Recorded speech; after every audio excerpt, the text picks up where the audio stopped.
Om,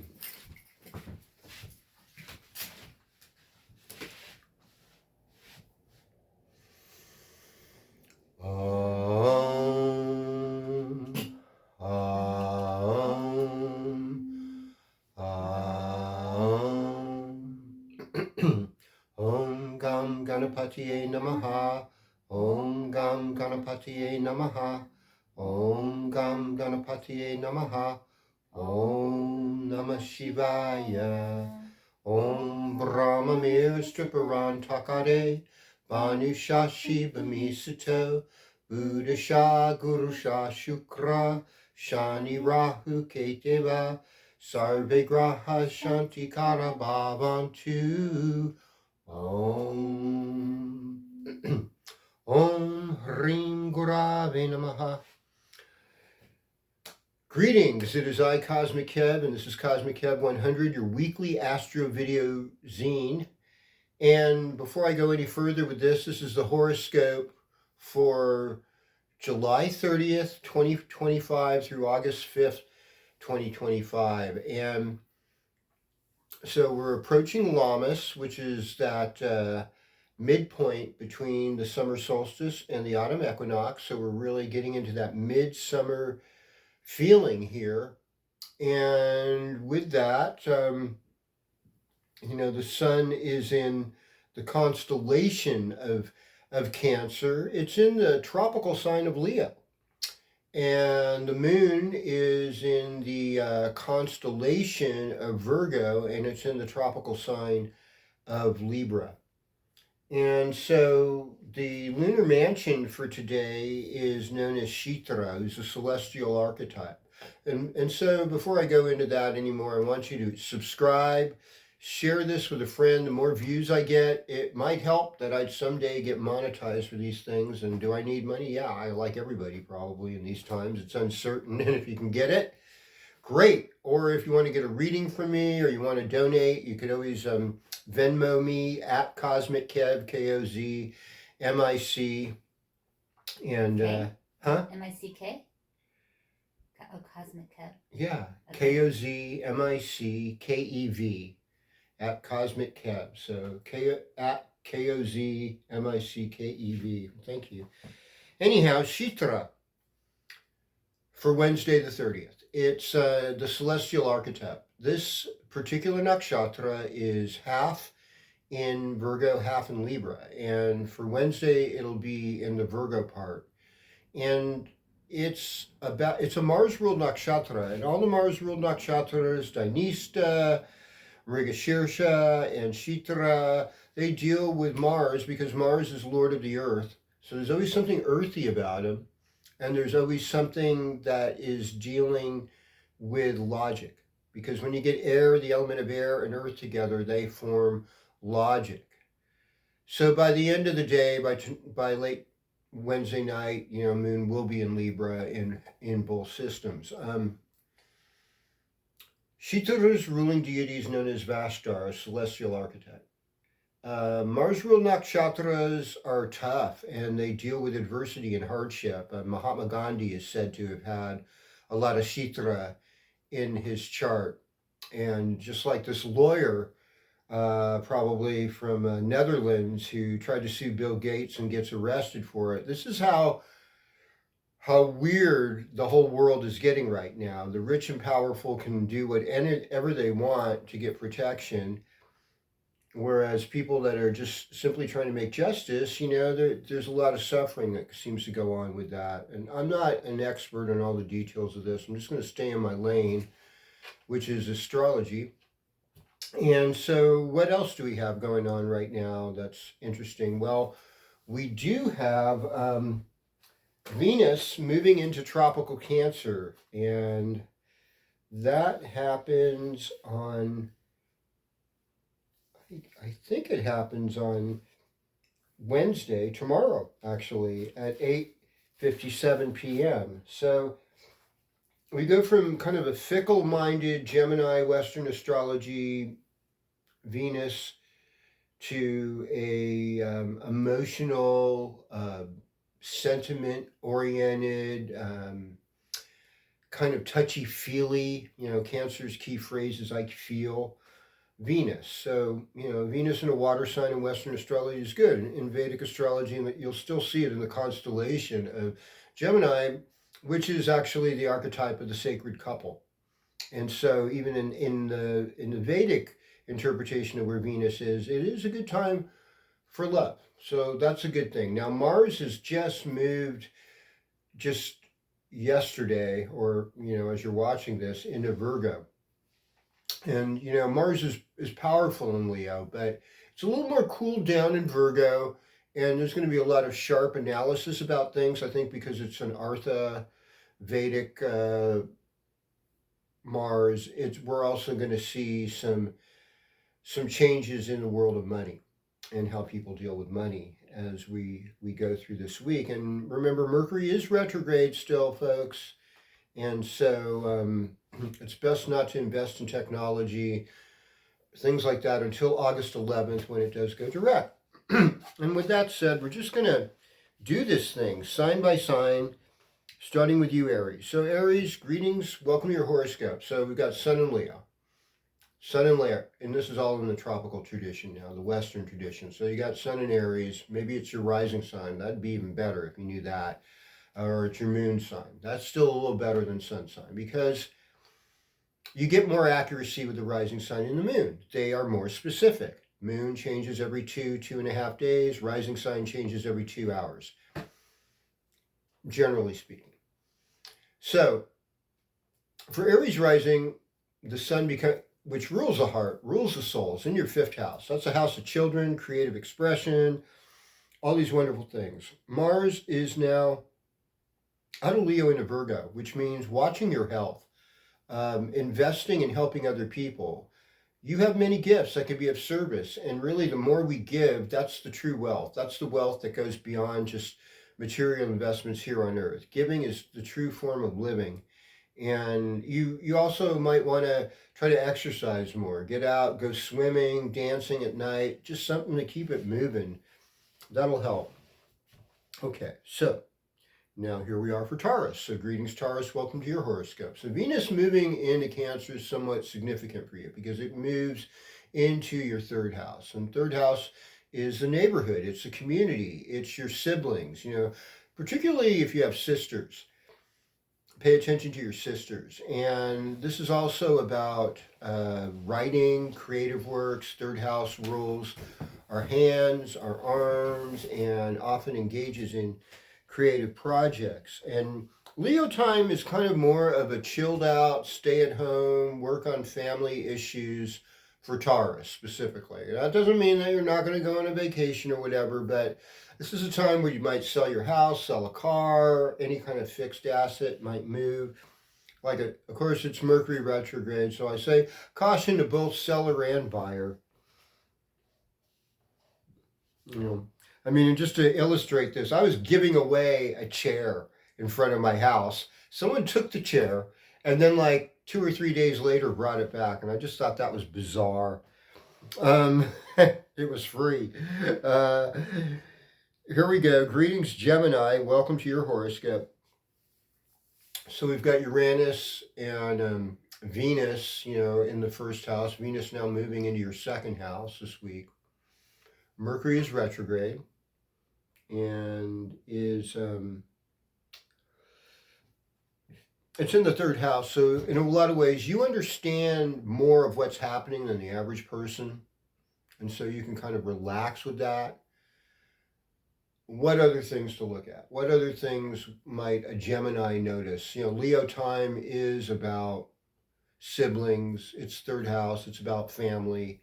But on a peer level, people, even like friends you had in high school, elementary school, undergrad friends, people that you've known, since before you were an adult. And this is I kind of think of the 7th house to me is more like the area of your life between 14 and 21 when you're starting to get in your adult body and you have a lot of curiosity about experiencing things. So a lot of environmental and life experiences happen here.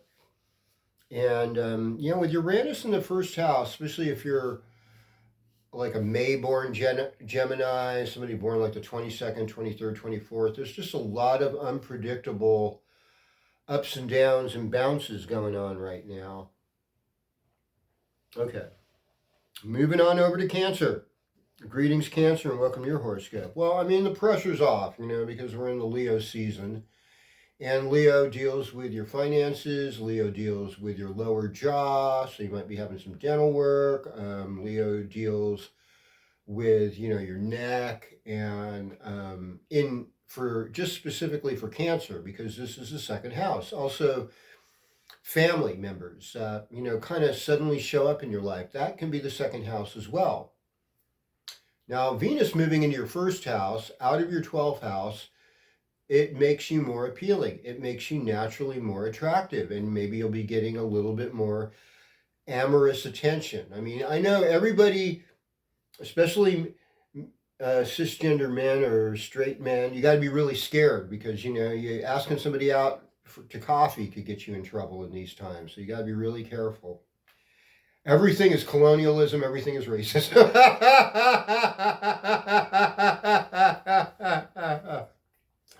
Now, if you're educated in that way, I got a carrot for you. Just question everything. I'm old school. Question authority was our key phrase. It wasn't grant authority to those who want big government or who works in conjunction with big business, by the way. It's like they're the same. It's like a two-headed beast. So, Cancer, you are going to experience a lot of gains. There's going to be a lot of gains in your, you've got the two gurus in your first house, Venus and Jupiter. I mean, this is big news. This is positive news. And I think good things are going to happen. And I'm just going to leave it at that. Now, greetings, Leo. Welcome to your horoscope. Happy birthday to my Leo friends having birthdays this week. So, thinking about you. So I guess I'll start out with, of course, it's Jerry Garcia's birthday on Friday, and he would have been 83 if he was still here with us. He is not. He's gone. Nothing's going to bring him back now. That's deadhead humor, folks. That's beyond that, though. I'm going to give a birthday shout out to my friend Ted Shred. Ted's having a birthday on August 3rd. So, and to my friend over in the Oakland Hills, to Chuck. Chuck is turning 66, I believe, on August 2nd. So, Chuck, happy birthday to you. And I think Ted's turning 59. So, happy birthday. And to all you Leo folk out there having birthdays this week, wishing you a very happy birthday. So Mercury is close to you in the first house. So there's a lot of information games, mind games kind of going on with you lately. And it's a lot to consider, because Mercury is not going to go direct until the 11th. So you may not have the answer or the item or the thing you're looking for until the 11th. But this is a rebirthing time for you. We're in the waxing moon cycle here. So, everything's sort of gaining energy, and I guess we will have a full moon eventually, but that's not until a week from Saturday. So, I'd say just keep everything chill and move forward. Greetings, Virgo. Welcome to your horoscope. You've got the power. I love saying that, because, whenever Mars is in transiting your sun sign, it gives you more power. And so you've got power in both systems, Vedic Virgos and Western Virgos. This is a powerful time. But sometimes things that are agitating, conflicting, things that require that you straighten up your spine and address things are going to come up with Mars in the first house. Now, Leo time is not like the favorite time for Virgos, because it's sort of like super egos a lot of times. I mean, this is the thing that I guess Leos hate discussing. I mean, I've got Leo in my chart. Everyone, in both Western and Vedic, everybody's got Leo somewhere in your chart, okay? So we all have egos, we all have things. Everyone's got Virgo somewhere in their chart. And Virgo is the cleanup crew. Virgo is the one that likes the ecology. Virgo is the one that likes skinny dipping. I mean, unless they're the really prudish ones, but they like to kind of touch the earth and just feel that raw, simple kind of beauty. And, Leo time, we're not always, it's a time of losses sometimes, and we have to just like let go of things we can't control of. But here's the good part: you pay attention to your spiritual life, all that 12th house goodness, just devote yourself to God, read the Gospel of John, read the Bhagavad Gita. I mean, this is what Rudolf Steiner said. Those are the most spiritual books that you could possibly read. And I think, the guy's got a take on things, and I say that's a good way to go. I don't think you're going to be an axe murderer because you read the Bhagavad Gita or the book or the Gospel of John. I think you'll be fine. No, I'm drooling. I'm laughing so hard. Greetings, Libra. Welcome to your horoscope. I mean, Leo time's fun for Libra because it's the 11th house, which is party, it's socializing, it's friends that can help you out. So you're in this more helpful situation. Venus moving into Cancer could mean like a promotion at work. It could also be like other people are on vacation, you're going to take their place and be the boss for a week. Things like that tend to happen because, the Cancer is the career front, and then Leo is the socializing after work. And so that's something to look at and look forward to. Plus, the moon's in your first house by tonight, and so I mean all day today actually in Western astrology. So in both systems tonight. So tonight, Thursday morning, you'll be feeling it. And greetings, Scorpio, and welcome to your horoscope. So for you, the moon's going to be in your first house late Thursday morning through Saturday. So your popularity goes up a lot in that time period. And, between like Leo and Scorpio, there's a lot of kind of sexiness. And, even though Scorpio's a little more shy and restrained, there is an element of sometimes shocking exhibitionism that takes place under these type of things. Venus in Cancer does Scorpio a favor. So Scorpio responds well to that. That's your ninth house. So it could be like a long distance romance or admirer. And your intuition is on with Uranus in the 8th house. Leo puts more responsibility in the workplace. So just do your best work. That's all we ask of you right now, and you're going to be fine. Everything's going to be good. And you're going to be more creative than ever because you get Scorpio and Leo together, you get some really good creativity. Okay, greetings, Sagittarius. Welcome to your horoscope. So late Saturday night, Sunday, Monday, moon's going to be in Sagittarius. Sagittarius loves Leo. Leo rules your 9th house of travel. So that's like a Sagittarius house. So it's like you're feeling more Sagittarius than ever. And if it wasn't for that darn Mercury retrograde, you'd be having the greatest vacation ever. But the thing is, that's good about you is you're a mutable sign, you're spontaneous, you're able to deal with detours and retrogrades, and you're curious. You want to discover things. You're kind of like your polar opposite Gemini in some ways like that. So you're bound to have fun. You're bound to have good fortune. And I think everything's going to go really well for you for the most part.